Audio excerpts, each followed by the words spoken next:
वही सूरमा इस जग में जो अपनी राह बनाता है। कोई चलता है पद चिन्हों पर, कोई पद चिन्ह बनाता है। ओम साई राम मित्रों, आज का ब्लॉग आप सभी हमारे साईं परिवार के लिए विशेष लाभकारी और कल्याणकारी है, क्योंकि आज के ब्लॉग में हम अपने साईं परिवार के लिए साईं बाबा की गुरुवार की विशेष पूजा पद्धति लेकर के आए हैं।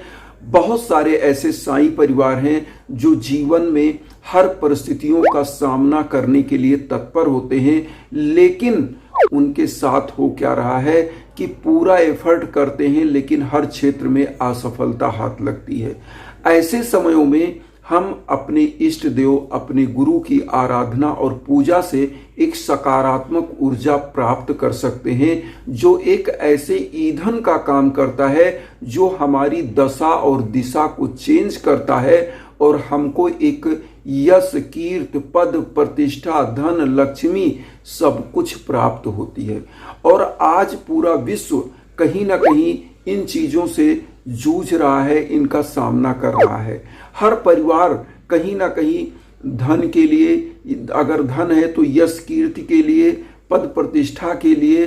पद प्रतिष्ठा का मतलब होता है जॉब, या आपके समाज में आपका एक ऐसा रुतबा, आपका एक ऐसा सम्मान प्राप्त हो, तो ये ऊर्जा के द्वारा ही संभव है। एक ऐसी सकारात्मक ऊर्जा जिसको प्राप्त कर लेने मात्र से आपके जीवन की दशा और दिशा बदल जाती है। आज साईं बाबा की हम गुरुवार की विशेष पूजा में क्या करें, कैसे हम अपने जीवन को सकारात्मक कर सकते हैं, कैसे अपने जीवन में एक ऐसी ऊर्जा को प्राप्त कर सकते हैं जो हमारी दशा और दिशा को बदलती है और हमारे पूरे जीवन को संचालित करती है। तो आइए जानते हैं साईं बाबा की गुरुवार की विशेष पूजा। आप सभी लोगों ने साईं सच्चरित्र जरूर पढ़ा होगा, हमारे सभी साईं परिवार के लोग जानते भी होंगे।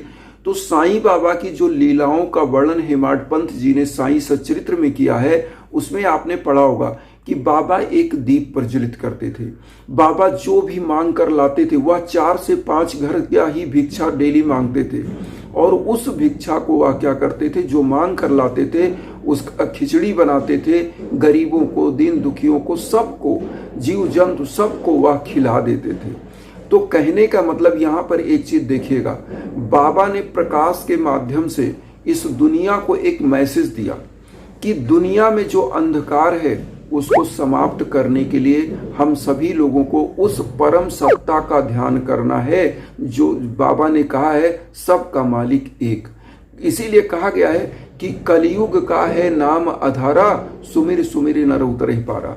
तो साईं बाबा का जो मैसेज था दीप के माध्यम से, कि दीप एक ऐसी चीज है जो आपके जीवन में सकारात्मकता लाती है, अंधकार से प्रकाश की ओर ले जाती है। और गुरु रूपी तत्व साईं बाबा कौन थे? इस कलयुग के महान गुरु थे, जिन्होंने अपनी शिक्षा से, अपने कर्म से लोगों को एक मैसेज दिया। उसी चीज का आज हम यहाँ पर वर्णन करना चाहते हैं। सबसे बड़ी चीज, आप जब भी पूजा करें एक दीप जरूर प्रज्वलित करें।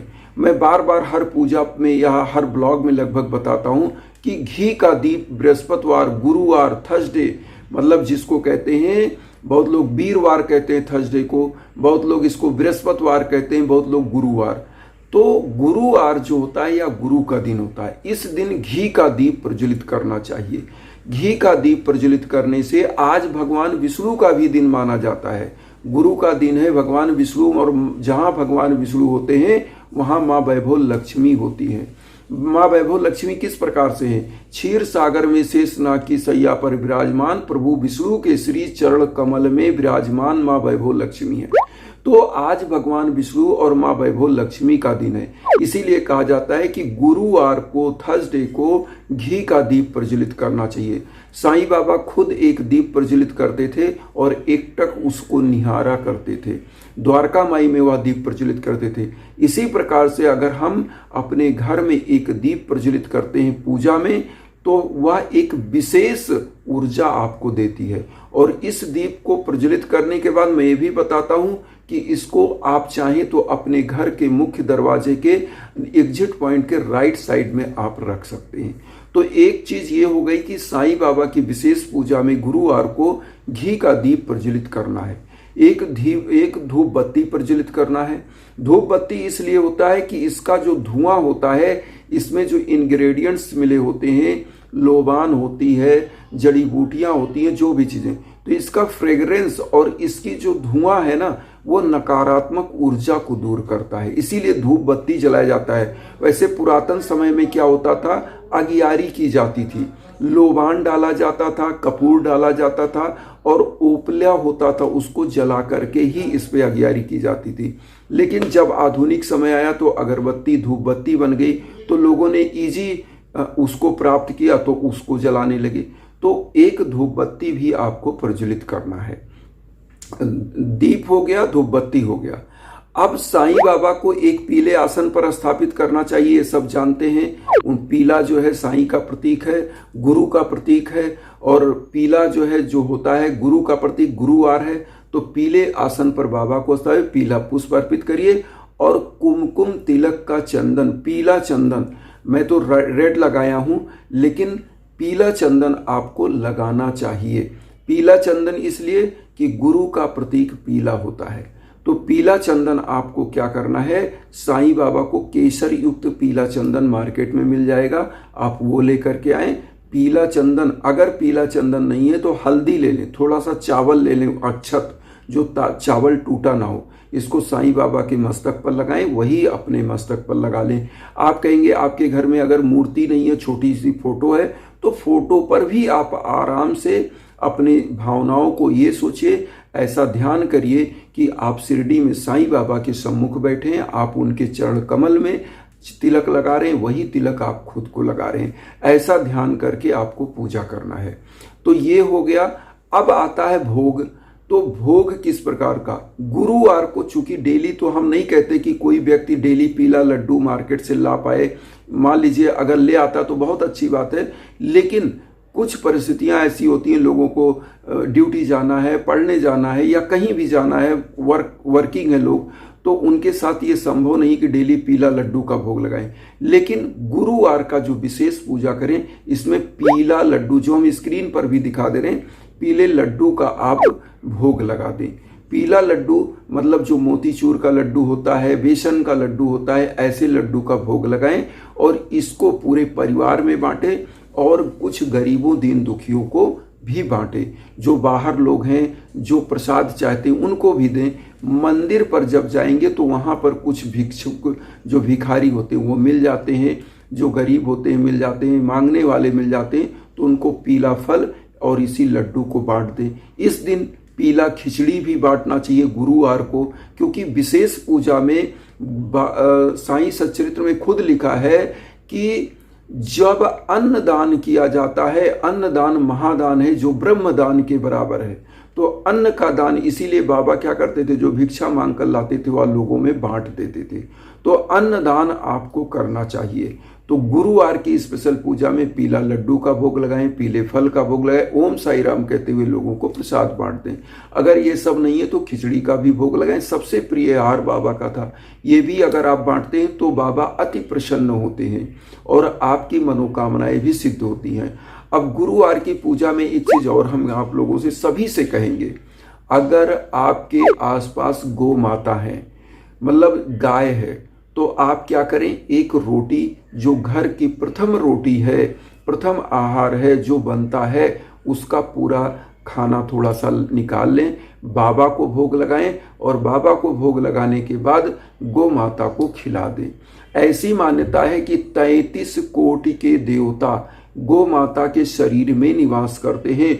जो गो सेवा करता है उसका इहलोक और परलोक दोनों लोकों में कल्याण होता है, ऐसी मान्यता है, और उसके समस्त मनोकामनाएं पूरी होती हैं। तो ये गुरुवार का विशेष पूजा है। और गुरुवार के दिन आप चाहें तो अन्नदान, मतलब कच्चा जो अन्न होता है, जैसे चावल निकाल लिया, थोड़ी हल्दी ले लिया, थोड़ा दाल ले लिया, थोड़ा सा आलू रख लिया, थोड़ा सा आटा रख लिया, इन सभी का दान अगर आप करते, हल्दी जरूर इसमें डाल के दान करिए, तो गुरु तत्व की आपकी प्रधानता बढ़ती है जीवन में।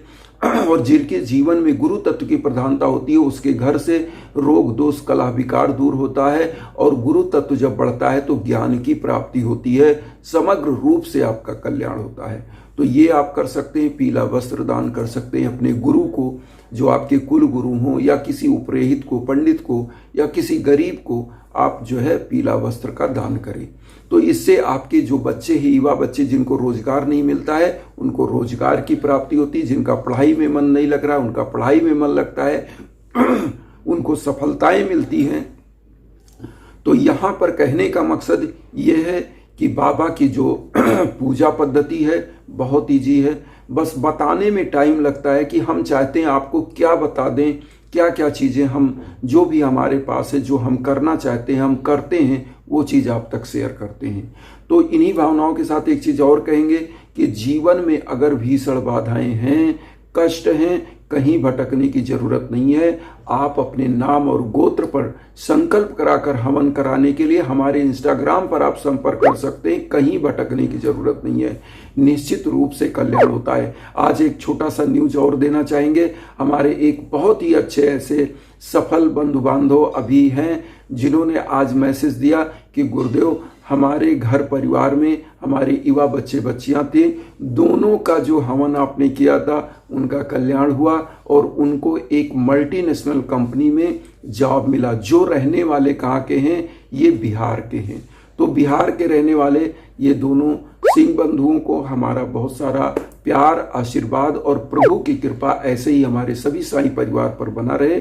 आप सभी लोगों का कल्याण हो। इन्हीं भावनाओं के साथ हम यही कहेंगे कि वसुधैव कुटुंबकम की जो भावना लेकर चलें, उसमें आप लोग चैनल को सब्सक्राइब करके अपना आशीर्वाद दीजिए। उन साईं भक्तों तक वीडियो को जरूर शेयर करिए जो किन्हीं कारणों से कष्ट में, दुख में। इसी भावना के साथ ओम साईं राम।